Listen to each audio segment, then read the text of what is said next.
მოგესალმებით, დიდი მადლობა რომ მომიწვიეთ.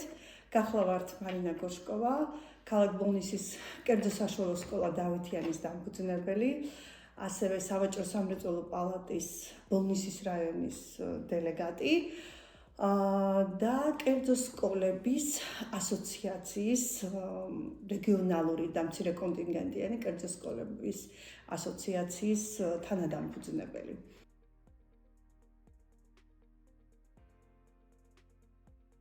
როდესაც მე სკოლა დავა, ეს იყო 2005 წელი, სხვათა შორის აღსანიშნავია, რომ იუბილე გვაქვს, წელს სკოლა 20 წლის გახდა და 20 წელი, როდესაც სკოლა უკვე თავის სახელს იტყვის, ეს ძალიან მნიშვნელოვანი ფაქტორია. ძალიან სკეპტიკურად უყურებდნენ ამ საკითხს. იცოდნენ, რომ არავითარ შემთხვევაში ბოლნისში არ გამართლებდა კერძო სტრუქტურა. წლები ხელმძღვანელობდი და მუშაობდი ქალაქ თბილისში, კერძო სტრუქტურაში, შემდეგ უკვე სადაც მე მუშაობდი, ჩემი მეგობრის სკოლის ფილიალი მოსინჯეთ, ასე ვთქვათ, და ამიტომ დარჩა სახელი დავითიანი, იმ სკოლასაც დავითიანი ერქვა და მე მივიღე გამოწვევა, დავაარსე საკუთარი სკოლა 2005 წელს და ძალიან ბედნიერი ვარ ამით. ბედნიერი ვარ იმით, რომ ჩემი ოცნება ასრულდა და პატარა ჩანართს გავაკეთებ, რატომ გავხსენი კერძო სკოლა და რატომ იყო ეს ჩემი ოცნება. ძალიან საინტერესო ფაქტია. ბავშვობაში ხშირად არ მინდოდა სკოლაში სიარული, რაღაცა ფსიქოლოგიური ფაქტორებიდან გამომდინარე, ყოველთვის თვლიდნენ, რომ მე ვიყავი ლიდერი და თუ კი რამე შავდებოდა, ეს სხვათა შორის ჩემი მოსწავლეები ხო მოისმენენ და გაუკვირდებათ ალბათ. რატომღაც ფიქრობდნენ, რომ სულ მე ვიყავი სათავეში ცუღლუტობის და ძალიან წმინდა ეს ამბავი. მაგალითად ძალიან მიყვარდა კერვა, ჭრაკერვა და მე თვითონ ვიგონებდი მოდელებს და ვიკერავდი და ერთ-ერთ მონაკვეთში მესმის ასეთი საუბარი ჩემ ზურგს უკან ჩემი პედაგოგები საუბრობდნენ და დირექტორი მათ შორის მოიცა რამე ტიჩარა გოგონა არის, მე 7 კლასში ვიყავი მაშინ, რა თვითონ შეიკერა, გამორიცხულია, რომ მას ეს შეეკერა მე 7 კლასელ გოგონას და ისე ცუდად ჩამჩა გულში, რომ თქვი, მე რომ გავიზრდები, აუცილებლად მექნება საკუთარი სკოლა და ამ სკოლაში აუცილებლად გაუხარდებათ მოსწავლეებს სიარული. და ეს ოცნება ავისრულე, მიუხედავად იმისა, რომ არ არის დიდი სკოლა, სულ ითვლის 150 მოსწავლეს, ბედნიერი ვარ იმით, რომ მართლა იქცა პატარა ოჯახად, სადაც თანავცხოვრობთ, ასე ვთქვათ, არა მხოლოდ ქართველები, არამედ სხვადასხვა ეროვნების მოსწავლეები, სხვადასხვა აღსარებლობის მოსწავლეები და სხვათა შორის სოციალური სტატუსითაც არ ვირჩევთ მიუხედავად იმისა, რომ სკოლა არის კერძო და ძალიან დიდი ბრძოლა მიწევს ხოლმე ამ კუთხით, თუნდაც იგივე სამინისტროშიც რომ ხსნი, რომ იცით რა, ეს არ არის ჩემთვის ბიზნესი, ეს არის ჩემთვის შვილი და როგორც შვილს შეიძლება რაიმე დაუშაო და ინერვიულო, იგივეა ჩემთვის ჩემი სკოლა, თითოეული ჩემი მოსწავლე არის ჩემთვის შვილი. მე ვარ მრავალშვილიანი დედა, სხვა მონაკვეთია ისინი თავად იტყვიან ახლა რას და ვის ხედავენ ჩემში, ჩემთვის ყველა ბავშვი შვილია და აი ასე დაიბადა და 20 წელი ასე მოდის პატარა ოჯახი, რომელსაც დავითიანი ქვია. ჩვენ ვართ, როგორც წეგან აღნიშნე, მრავალეთნიკური, აღმსარებლობის კუთხითაც ნახეთ, იეჰოვას მოწმეებიც სწავლობენ ჩვენთან, მართლმადიდებლებიც სწავლობენ, მუსლიმებიც სწავლობენ, ამიტომ ჩვენთვის ეს მრავალფეროვნება არის დამახასიათებელი, ანუ ჩვენი ნიშა, ჩვენი, ასე ვთქვათ, შეიძლება ვთქვათ, ბრენდირებას რომ ვეძახით, ხომ? ანუ ყველას აქვს თავისი რაღაცა მიმართულება. ჩვენ ვართ ერთ ოჯახში შემავალი სხვადასხვა ეთნოსის და აღმსარებლობის მქონე ადამიანები, რომლებიც ემსახურებიან ერთადერთ საკუთარ სამშობლოს საქართველოს, ხომ?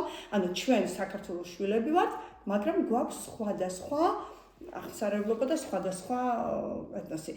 და ესეც მოდის ბავშვობიდან. მე გავიზარდე კაზრეთში, ვინც მიცნობს მივესალმები ყველას, 9 სართულიანი კორპუსი, სადაც თანავცხოვრობდით ყველა ეროვნების და ყველა აღსარებლობის მეზობლები. გერმანელები, აზერბაიჯანელები, თურქები და ვინ არ ცხოვრობდა ჩემს კორპუსში და სულ მინდოდა ისეთი მეგობრული გარემო შემექმნა ჩემს სკოლაში, სადაც არავინ არ მიაქცევდა ყურადღებას, ვინ იყავი, ვისი შვილი იყავი და მხოლოდ ჩემთვის ფასეული იქნებოდა და ჩემი მოსწავლეებისთვის, ვინ არის ჩემი მეგობარი და როგორი თბილი და ტკბილი მეგობარი მყავს.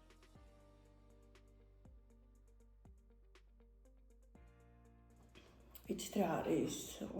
განათლება არ განისაზღვრება მხოლოდ სკოლით.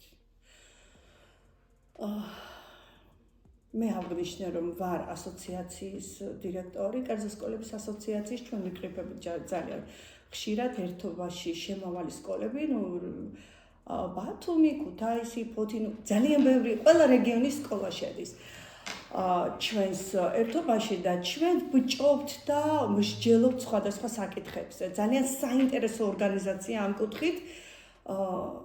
აღმოჩნდა, რომ ყველას ერთი და იგივე პრობლემები გვაქვს, ყველას ერთი და იგივე გამოწვევები გვაქვს. ერთ-ერთი სერიოზული გამოწვევა არის მოსწავლეების პრობლემები. მოსწავლეების პრობლემები სწავლასთან დაკავშირებით გამოიკვეთა უფრო ოჯახიდან ვერ ვიტყოდი, უფრო სოციალური მედიიდან, უფრო გაჯეტები, ტელეფონები, ეს არის ძალიან, ასე ვთქვათ, მე ამას ვარქმევ და სუბიექტური აზრია ჩემი, სოციალური ომი, ხომ? როდესაც ჩვენ თვითონ უფროსები, მიჯაჭვულები ვართ და დამოკიდებულები ვართ გარკვეულწილად აი ამ გაჯეტებზე და იგივე სოციალურ ქსელზე, ხო? და მოსწავლეები იმდენად არიან უკვე ჩაბმულები აი ამ სხვა ვირტუალურ ცხოვრებაში, რომ ფაქტიურად წაშლილია ზღვარი ის რეალური ცხოვრება თუ არის ვირტუალური სამყარო. აქედან გამომდინარე, სერიოზულად ისახება წაკითხulis გააზრება უჭირთ, კატასტროფულად უჭირთ. ეს არის ძალიან დიდი გამოწვევა და მინდა მივმართო თქვენი ეთერის მეშვეობით მშობლებს და ვთხოვოთ, ძალიან გთხოვთ, დაგვეხმარეთ და ნაკლებად იმყოფებოდნენ ბავშვები სოციალური ქსელი იქნება თუ მით უმეტეს თამაშების ზეგავლენის ქვეშ. უმორჩილესად გთხოვთ, ითანამშრომლეთ ჩვენთან იმისათვის, რომ ბავშვები მოვწყვიტოთ ვირტუალურ გარემოს და დავუბრუნოთ სკოლას, დავუბრუნოთ ეზოს, დავუბრუნოთ ბანალურ თამაშებს ეზოში.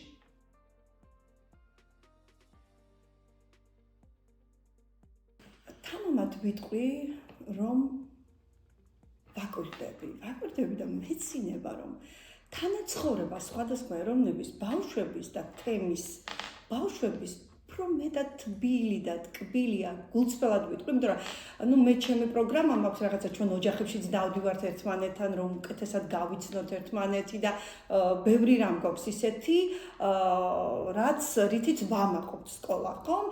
მე ვთვლი ზოგადად, ეს არის ავტორი ჩემი უფლება, რომ სკოლა არ არის მხოლოდ განათლების მიღება. პირველ რიგში ჩვენ აღზრდას ვემსახურებით, ხომ? და სულიერად უნდა ვიცნობდეთ ბავშვს, უნდა ვიცნობდეთ მის პრობლემებს, უნდა ვიცნობდეთ მის ოჯახს იმისათვის, რომ პრეტენზია გქონდეს უბრალოდ მათთან საუბრის სკოლის გაკვეთილი სიკეთ, ხომ? და ამიტომ თამამად ვიტყვი, რომ აზერბაიჯანელი თუნდაც ავიღოთ, ხო? თანაკლასელები უფრო კინკლაობენ ერთმანეთთან, ვიდრე სიტყვაზე აზერბაიჯანელი, სომეხი და ქართველი. ეს არის უდიდესი ბედნიერება. აქვე აღნიშნავ, ჩვენ გვყავს დამეგობრებული სკოლა, ცენტრი ძალიან დიდი, ალბათ აღნიშნავს ერასმუსის პროგრამით დიდი ხანია პირველი იყო კერძო სკოლა დავითიანი, რომელმაც საერთოდ გაიყვანა პირველად ბავშვები ერასმუს პროგრამით, საქართველოს მასშტაბით თამამად ვიტყვი ამას და იცით რა არის, აი აღნიშნეს სომხებთან გვაქვს ურთიერთობა, ერთ-ერთი ძალიან დიდი ცენტრია, კოლეჯი, ბაღი და სკოლა ერთ სივრცეშია და აღნიშნეს, რომ შეხედეთ, როდესაც გავასეირნეთ რა სოფლებში, როგორ თანაცხოვრობენ სომეხი, აზერბაიჯანელები, ქართველები, მათთვის ეს იყო ძალიან უცხო და აეტირა კიდეც ერთ-ერთი სკოლის დირექტორს, რომ ესეთი რამ პირველად დავინახეთ ჩემს ცხოვრებაში, როგორ ჩვენ მანქანით თავისუფლად გადავადგილდებით სოფლიდან სოფელში. ეს იყო ძალიან დიდი ბედნიერება ჩემთვის, რომ აი ნამდვილად ჩვენ ესე ვიზდაბოდით. და ბედნიერი ვარ, რომ აი ეს მუხტი ჩემს სკოლაშიც იგრძნობა და ვითარდება.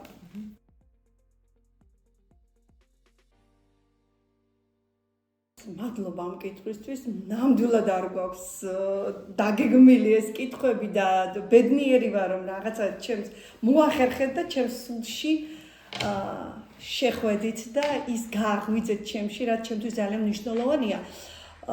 მე თვითონ ძალიან მიყვარს ხელოვნება. და ვთვლი, აქტიური ვიყავი, წეგნაც აღნიშნე ჯერ კიდევ მოსწავლეობის პერიოდში და ჯერ კიდევ მერვე კლასში ვიყავი, რომ პიონერთა ხელმძღვანელად უკვე მუშაობდი, ასე ვთქვათ, ზაფხულის პერიოდში ჩემი თანხაც კი მქონდა, ბედნიერი მეგონა ჩემი თავი და მილიონერი, რომ პატარა ბავშვს მქონდა რაღაც გარკვეული თანხა. ნახეთ, ძალიან მიყვარს ხელოვნება, მე თვითონ წერ სცენარებს, მე თვითონ უწყებ საღამოებს, ამის გარეშე მე ვერ წარმომიდგენია. მოყვარულ დონეზე არ მაქვს პრეტენზია, არც სკოლას არ აქვს პრეტენზია, იყოს მსახიობი, იყოს მოცეკვავე, იყოს მომღერალი. უბრალოდ ნახეთ რა არის ჩემი საავტორო გეზია უნდა შეიგრძნო. იმისათვის რომ შენ იყო წარმატებული, იმისათვის რომ შენ ფეხდაფეხ მიყვებოდე თანამედროვე ცხოვრებას და გამოწვევები მიიღო, შენ უნდა შეიგრძნო. და თვითონული გაკვეთილი, როგორც ჩემი, ასევე როდესაც ვესწრები და კონსულტაციას უწევ ჩემს პედაგოგებს, არის წარმართული სწორად ამ გეზით და ამ კუთხით, რომ უნდა შეიგრძნო. ნაწარმოებს, როდესაც გადიხარ გაკვეთილზე, ხო?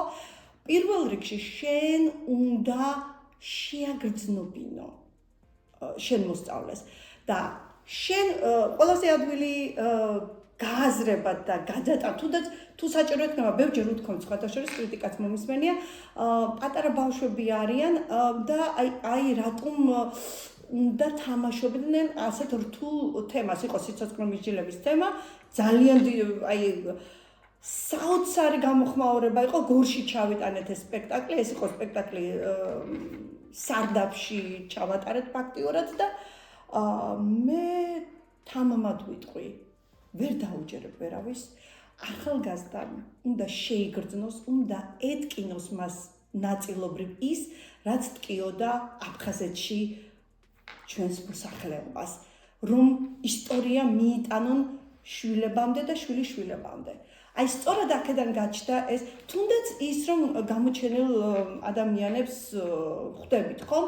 თუ არ გაიცნო მისი სულიერი მდგომარეობა, თუ ის მოსწავლე ვერ გაიცნობს იმ მომღერალს, იმ პოეტს, პოეტის შინაგან სამყაროს, ის ვერასოდეს ვერ გაიზრდება თვითონ სულიერად მდიდარი და აი ამიტომ გაჩნდა და მივყვებით აი ამ გეზს, რომ აუცილებლად სასცენო აუცილებლად ვცდილობთ მეტყველება გაკვეთილებზე გამოუსწოროთ და გამოუმუშაოთ ბავშვებს, შეძლებს დაგვარად რა თქმა უნდა და როგორ გამოგვდის ეს უკვე მშობლის და მოსწავლის კვალით არის რა თქმა უნდა დასანახი. იცით რა არის, იმდენად გადაჯაჭვულია ერთმანეთზე და ჩვენ ამ კუთხით სკოლაში სერიოზულად მუშაობთ, ჩვენ გვაქვს არც დავითიანი, სადაც ხელნაკელით ნივთებს მეორადი გადამუშავების პროდუქციასაც უშვებთ და ამ კუთხით, როდესაც დაინახა სავაჭრო პალატამ, საქართველოს სავაჭრო პალატამ ჩვენი მუშაობა საგანმანათლებლო კუთხით შემოგთავაზეს და უკვე მეორე მოწვევის დელეგატი გახლავართ.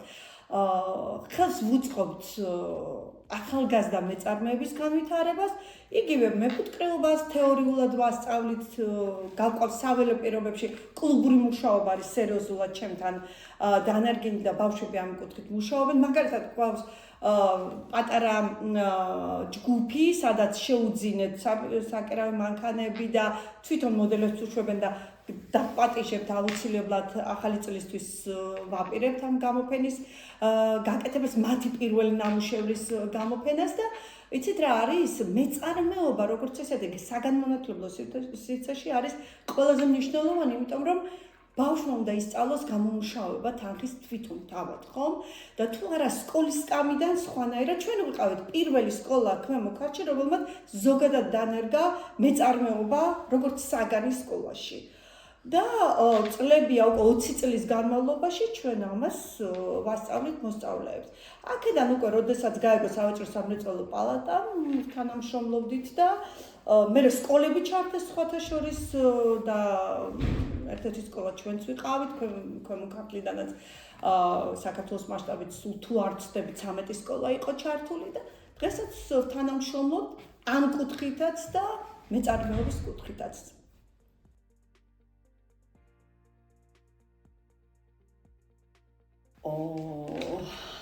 სკოლა დავითიანის მომავალი არის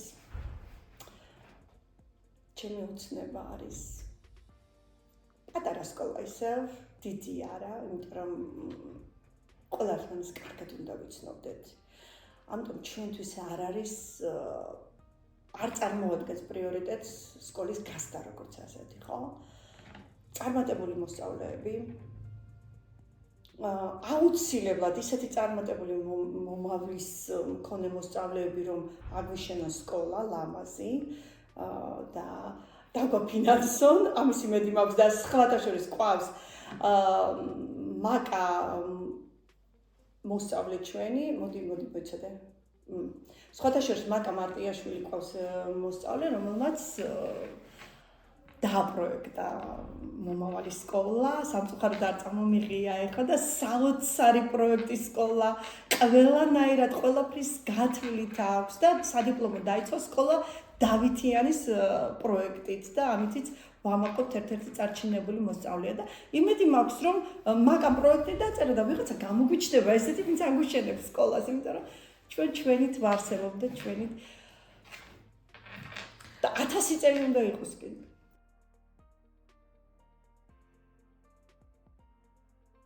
ჩემი დევიზია გულწრფელობა. რა თქმა უნდა, ჩემს პედაგოგებსაც და მით უმეტეს მოსწავლეებსაც ვურჩევ იყოს ყველა გულწრფელი. სადაც არის გულწრფელობა, იქ არის სიკეთე. არ შეიძლება ბოროტი ადამიანი იყოს გულწრფელი, ხო? მას ყოველთვის რაღაცა პატარა რაღაცა ხინჯი აქვს ხოლმე გულში. ამიტომ უნდა იყვნენ გულწრფელები. გულწრფელად გვიყვარდეს ერთმანეთი. ჩემი დევიზია ზოგადად. ხშირად აი ჩემი მეგობრები მეუბნებიან, ამ პატარა გულში რანაირად ეტევა ამდენი ადამიანია. დიახ, ჩემს გულში მართლა ეტევა კი არა. ზღვა სიყვარული მაქვს, იმიტომ რომ მე ადამიანებში პირველ რიგში დადებითს ვხედავ.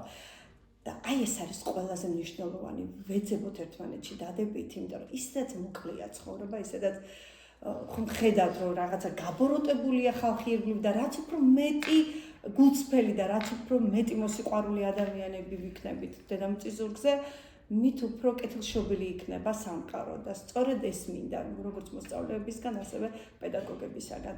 იყვნენ გულწრფელები. არა მხოლოდ ასწავლონ მოსწავლეებს, არამედ მათ თვალებში ჩახედონ.